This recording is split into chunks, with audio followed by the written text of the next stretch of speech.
ഒന്നൊന്നര കല്യാണം കൂടി വൈബാണ്. ഒരു രക്ഷയില്ല. Out and out entertainment. ആഘോഷം എന്ന് പറഞ്ഞാൽ പൂരപ്പുറമാക്കേണ്ടി വരുന്നത്.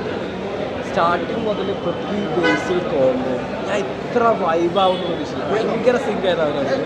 അത് പക്കയായിട്ട് വർക്കൗട്ടായിരുന്നു. ഇത് ത്രൂ ഔട്ട് കോമഡിയാണ്. വന്ന് കണ്ട് ചിരിച്ച് അടിച്ചു പൊളിക്കാനുള്ള വകയാണ്. ക്ലൈമാക്സ് ആയപ്പോൾ ഒരു അൺഎക്സ്പെക്റ്റഡ് ക്യാമിയോ കൂടി വന്നിട്ടേ പടം വേറെ ലെവലായി. മൊത്തത്തിൽ ലൈക്ക് സ്റ്റാർട്ട് ടു എൻഡ് പക്ക എൻ്റർടൈൻമെൻറ്റ്.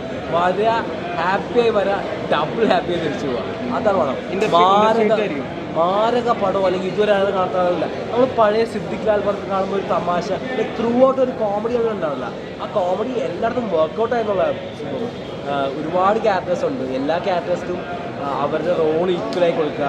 ഈവൻ ജഗദീഷ് ചേട്ടനായാലും എല്ലാവരും സൂപ്പറായിട്ട് ചെറിയ ഡയലോഗ്, പിന്നെ ബേസിലെ ചില മാനേഴ്സുകൾ അതെല്ലാം പക്കേ വർക്കൗട്ടായിട്ടുണ്ട്. പൃഥ്വിരാജ് എപ്പോഴും കോമഡി കാണിക്കുമ്പോൾ അത്ര വർക്ക് ആവാറില്ല എന്നുള്ള ഇതുണ്ടായിരുന്നു. പക്ഷേ ഇതിനകത്ത് പോയി സെറ്റായിട്ട് പുള്ളി ഒരു എന്താ പറയുക, ടീച്ചർ കണ്ടപ്പോൾ കുറച്ച് ഓവറല്ലേ അങ്ങനെ ഒരു ടോക്ക് വന്നിട്ടായിരുന്നു. പക്ഷേ ഇതിനകത്ത് പുള്ളി സെറ്റായിട്ടുണ്ട്.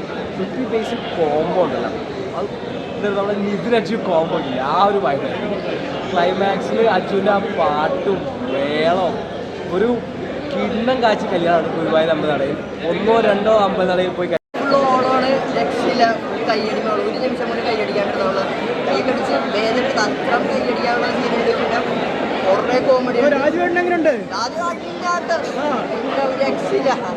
പലരും പറയുന്നുണ്ട് രാജുവേട്ടൻ്റെ കോമഡി ഒന്നും അറിയാൻ വർക്ക് ചെയ്യാൻ പറ്റത്തില്ലെന്ന്. ഇതിൽ ഫുൾ വർക്കായിട്ടുണ്ട്.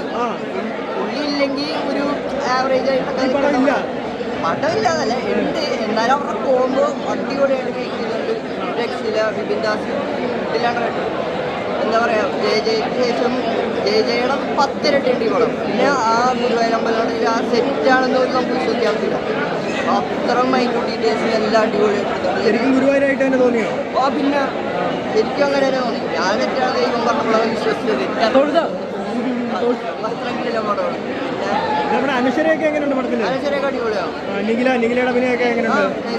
അടിപൊളി.